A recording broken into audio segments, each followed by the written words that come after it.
শুভ সকাল বন্ধুরা। তো তোমরা সকলে কেমন আছো? আশা করছি সকলে খুব ভালো আছো, সুস্থ আছো। আজ নতুন আরও একটি ভিডিও তোমাদের সকলকে জানাই অনেক অনেক ভালোবাসা। আর আজকে হলো বৃহস্পতিবার, এখন ঘড়ি কাটাতে সময় হয়েছে ঠিক সকাল ৮টা কিন্তু। তো আজকের ব্লগটি আমি এই সকাল থেকেই শুরু করছি তোমাদেরকে সাথে নিয়ে। আশা করি আজকের ব্লগটি তোমাদের বেশ ভালো লাগবে। আজকে যদিও ঘুম থেকে উঠেছি কিন্তু ওই সকাল ৫টার সময়। আর ৫টার সময় উঠে ওই যে এখন তো একটা এক্সট্রা কাজ হয়েছে, যেটা আমার কাজের ভেতরই পড়ে। সেই কাজটা করে সংসারের সমস্ত আশিবাসি কাজ আমি সেরে নিয়েছি। আর তারপরে দেখতেই পেয়েছো স্নানটা করে শাড়ি পরে নিয়েছি।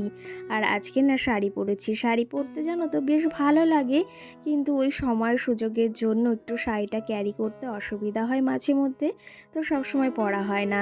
তো যাই হোক, আগের দিন শাড়ি পরেছিলাম, আজকেও শাড়িটা পরেছি। আর একটু কাজল নিয়ে নিচ্ছি, এদিকে একটু মুখে ক্রিম নিয়ে নিলাম। কি জানো তো, সকাল সকাল এই একটু ফ্রেশ হলে না, এই সকালে একটু চিরুনি দেওয়া, একটু কাজল পরতে না আমার বেশ ভালো লাগে। আর সকলে জানো তো ওই কাজল পরলে মানে কি বলবো, একটা আলাদাই অন্যরকম দেখা যায়, মুখটা একটু উজ্জ্বল উজ্জ্বল লাগে, বেশ ভালো লাগে জানো তো। তো সেই ক্ষেত্রে সকালবেলা একটু কাজল পরে নিলাম, চুলে একটু সেরাম নিয়ে নিয়েছি। আর এখন চুলটা হালকা করে বেঁধে নেব, কি মানে ইয়ে দিয়ে, ওই ক্লিপ দিয়ে।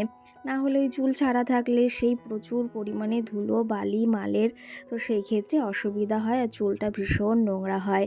যাই হোক, এইদিকে সকাল সকাল রেডি হয়ে নিয়েছি, এখন যাব রান্নাঘরের দিকে। তো এই যে বললাম, সকালে তো সমস্ত কাজ সেরে নিয়েছি, থালা বাসন ধুয়ে রেখেছিলাম।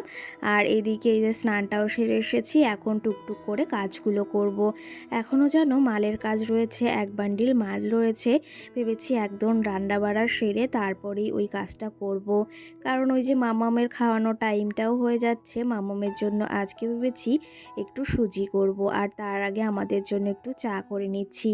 এদিকে মামাও সোনা ঘুম থেকে উঠে গেছে, ওর পাপাও কিন্তু উঠে গেছে। তো ভাবলাম তাহলে চাটা বসিয়ে দিই, না হলে আবার রান্না করতে হবে। তো সেই ক্ষেত্রে ওই যে চাটা বসিয়ে দিয়ে ঘরের একটু কাজ রয়েছে, ওই একটু বা পরিষ্কার করার জিনিস রয়েছে, তো সেগুলো একটু পরিষ্কার করতে হবে।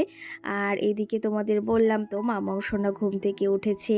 আর এদিকে দেখেছি আমি চা বানাচ্ছি, চিনির কৌটা দেখেছে। আর একটু চিনির কৌটা দেখলে না, একটু চিনি মানে খাওয়ার জন্য ভীষণ পরিমাণে হয়ে যায় উতলা। তো এই দেখো চিনি দিয়েছি, কতটাই না খুশি হয়েছে তোমরা একটু দেখো।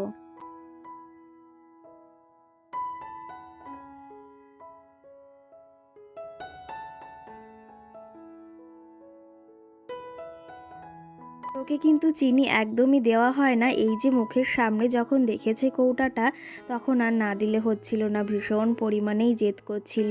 একটু চিনি দিয়েছি হাতে, দেখো কটমট করে খাচ্ছে।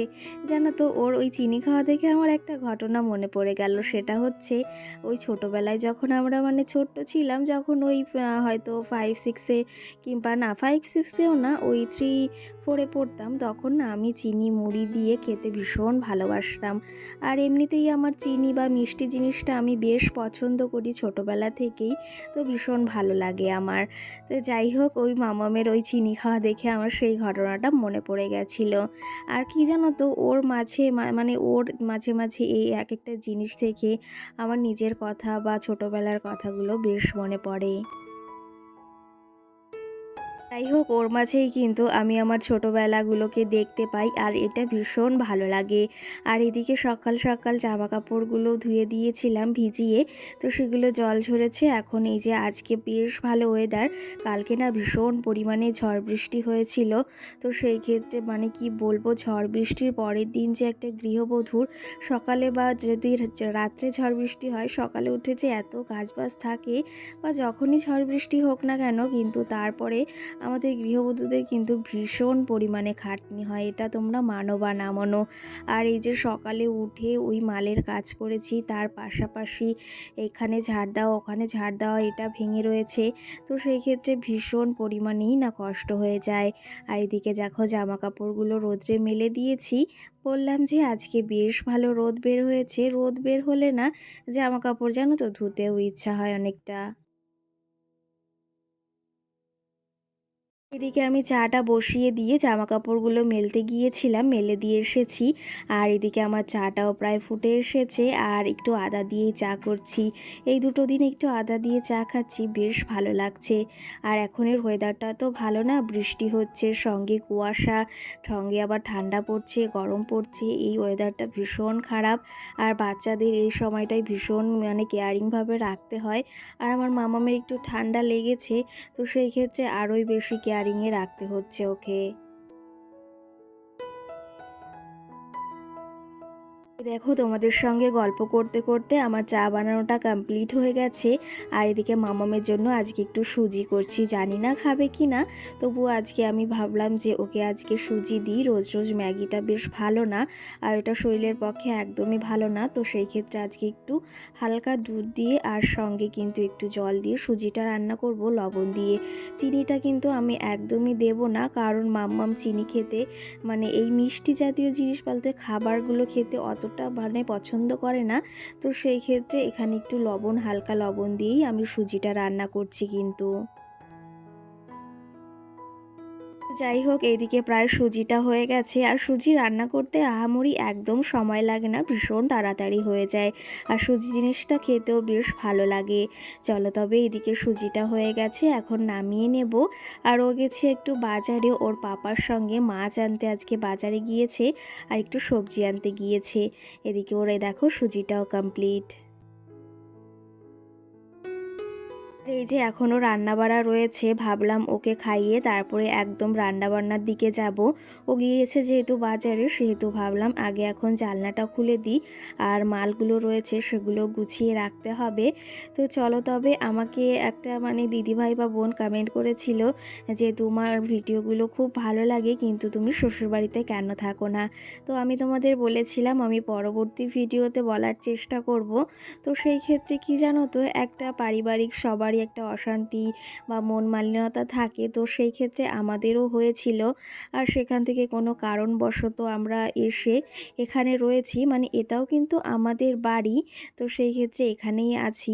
আর কি জানো তো, ওই থালা বাসন এক জায়গায় থাকলে যেমন ঝগড়া অশান্তি, এটায় আওয়াজ ওটাই হয়, সেরকম কিন্তু আমাদেরও হয়েছিল। তো সেই ক্ষেত্রে একটু মন মালিন্যতার জন্য এখানে কিন্তু আমরা এখন থাকি। আমাদের মনে এই প্রশ্নটা আসারও কারণ রয়েছে, সকলেরও কারণ থাকতে পারে। আমি যদি কারো ভিডিও দেখতাম, আমারও এরকমটা মনে হতো যে এত সুন্দর বাড়ি ছেড়ে বা এত সুন্দর শ্বশুর বাড়ি ছেড়ে, এত বড় ঘর ছেড়ে কেন এখানে ভাঙাচোরা ঘরে পড়ে রয়েছি। তো সেই ক্ষেত্রে নিজের বরের তৈরি বাড়ি ছেড়ে এখানে কেন রয়েছি। কি জানো তো, ওই যে শান্তিটাই মনের ভেতর আসল, জানো তো। ওই টাকা পয়সা তো সবারই থাকে কিছু না কিছু, কিন্তু সুখ শান্তি যদি না থাকে না, সেখানে একদম ভালো লাগে না। তো যাই হোক, আমাদের ভেতর মনমালিন্যতা হয়েছিল, সেগুলো অনেকটা মিটে গেছে, অনেকটা কি মিটেই গেছে। এখন শুধু ওই বাড়িতে থাকা হয় না, তাছাড়া যাওয়া আসা, কথাবার্তা সমস্ত কিছুই হয়। ওই যে সবাই এক জায়গা থাকলে একটু খুঁটিনাটি তো লাগতেই থাকে। তো সেই ক্ষেত্রে আমাদের বেশ হয়েছিল অশান্তি। তো যাই হোক, এখন বেশ ভালো আছি, আর খুব তাড়াতাড়ি যাওয়ার ইচ্ছা আছে। তোমাদের তো বলেছিলাম কালী পুজোর সময় যাব, কিন্তু সেটা হয়নি। ভেবেছি একদম ঘরটার কমপ্লিট হলে তখনই যাব। যাই হোক, ওখানে যাওয়া আসা হয়, মাম্মাম যায়, মাম্মাম ও বাড়িতে গিয়ে থাকে, আর ওর ঠাম্মির কাছে বেশ ভালোভাবেই থাকে। যাই হোক, তোমাদের মনের প্রশ্ন অনেকের ছিল, সেটা ক্লিয়ার করতে পেরেছি আশা করি। আর আমাদের ভেতর সম্পর্কটা এখন বেশ ভালো আছে কিন্তু। এই দেখো, তোমাদের সঙ্গে গল্প করতে করতে তোমাদের দাদাভাই বাজার থেকে সবজি এনেছে। আমি বলেছিলাম দুটো একটা সবজি আনতে, রয়েছে ঘরে। এখানে পাকা কুমড়ো এনেছে, চেন্নাই কুমড়ো বলা হয়। আমার না এই কুমড়ো ভাজা খেতে ভীষণ ভীষণ ভালো লাগে। তো সেটা ভাজা করব, একটু ডাঁটা দিয়ে আলু দিয়ে তরকারি করব, আর সঙ্গে একটু উচ্ছে আলু ভাজা করব। আর বাটা মাছ এনেছে, সেগুলোকে এখন আবার ওই যে কেটে ধুয়ে পরিষ্কার করতে হবে। তার আগে ভাবলাম কুমড়ো ভাজাটা বসিয়ে দিই, তাহলে তাড়াতাড়ি রান্নাটা হয়ে যাবে। আর চলো, এদিকে বাজার থেকে যে সমস্ত জিনিস এনেছে সেগুলো গুছিয়ে রেখেছি, আর মাছগুলো এখন ধুয়ে নিই, আর সঙ্গে তোমাদের কিছু কমেন্টের রিপ্লাই দিই। কালকের ভিডিওতে সোহানা নামে আমার মিষ্টি বোন আমাকে কমেন্ট করেছে, দিদি ভাই তোমাকে শাড়ি পরে অনেক সুন্দর লাগছে। অসংখ্য ধন্যবাদ বোনু এই সুন্দর একটা কমেন্ট করার জন্য। সঙ্গে সোনাই নামে আমার বোনও আমাকে কমেন্ট করেছে, দিদি ভাই আজকের ভিডিওটি খুব খুব ভালো লাগলো, আর সঙ্গে শাড়িগুলো খুব সুন্দর, আর তোমাকে হ্যাপি অ্যানিভার্সারি, খুব খুব ভালো থাকো। তো অসংখ্য ধন্যবাদ বোনু এই সুন্দর মিষ্টি একটা কমেন্ট করার জন্য। আর এই যে হ্যাপি অ্যানিভার্সারি বলেছো, এতেও অনেকটা খুশি হয়েছি। আর তুমি কেমন আছো অবশ্যই কমেন্ট করে জানিও কিন্তু। সঙ্গে আমাকে আরেকজন কমেন্ট করেছে, দিদি ভাই তোমার ভিডিওগুলো খুব ভালো লাগে আর আমাকে একটু সাপোর্ট করবে। তো সেই ক্ষেত্রে অবশ্যই সাপোর্ট করব, সাপোর্ট কেন করব না। তোমরা যদি ভালোবাসা দাও অবশ্যই ভালোবাসা তোমরা ফিরে পাবে, যেটা তোমরা করবে সেটা তো অবশ্যই ফিরে পাবে। আর জানো তো, সবার থেকে বড় হচ্ছে কাজে মন দেওয়া। কাজ যদি আমরা ভালোভাবে বা মন দিয়ে না করি না, সেটা কখনোই সফলতা হয় না। সেটা কিন্তু আমি প্রতিটা পদে পদেই টের পাই।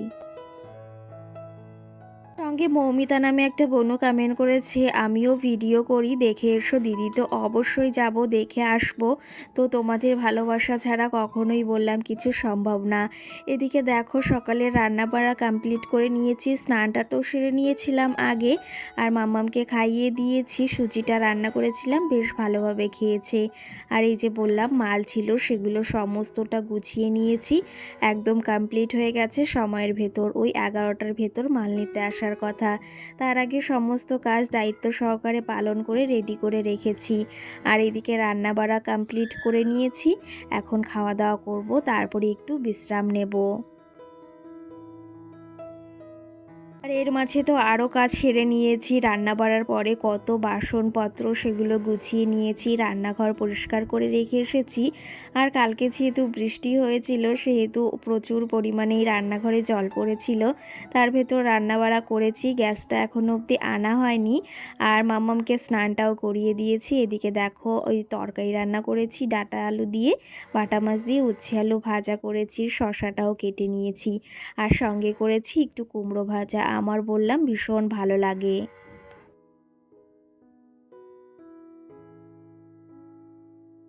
সঙ্গে সাথী নামে বনু আমাকে কমেন্ট করেছে, দিদি ভাই তোমাকে শাখা না পরলে একদম ভালো লাগে না। তো সেই ক্ষেত্রে শাখাটা সেই নেব নেব বলতে অর্ডার করতে দেওয়া হয়েছে, তো এখনও কাটিং করা কমপ্লিট হয়নি। তো সেই ক্ষেত্রে এখনও আনা হচ্ছে না, বাড়তি হয়ে গেছে। আর সব সময় তো ওই শাখা বাঁধানো বা পরা মানে সোনার শাখা সবসময় পরতেও ইচ্ছা হয় না, জানো তো। ওটা আমাদের কাছে অনেকটাই একটা শৌখিন জিনিস, যেটা আমাদের একদম সবসময় পরতে ইচ্ছা হয় না। কখনো কোথাও ঘুরতে গেলে তখন বেশ একটু ভালো লাগে, কিন্তু অত টাকার জিনিস সবসময় পরে থাকতে ইচ্ছা হয় না। তো আমি বানাতে দিয়েছি আমার হাতের শাখা, তো সেটা কমপ্লিট হলে অবশ্যই পরবো। সেটা জানি যে ভালো লাগে না, কিন্তু কোনো উপায় নেই।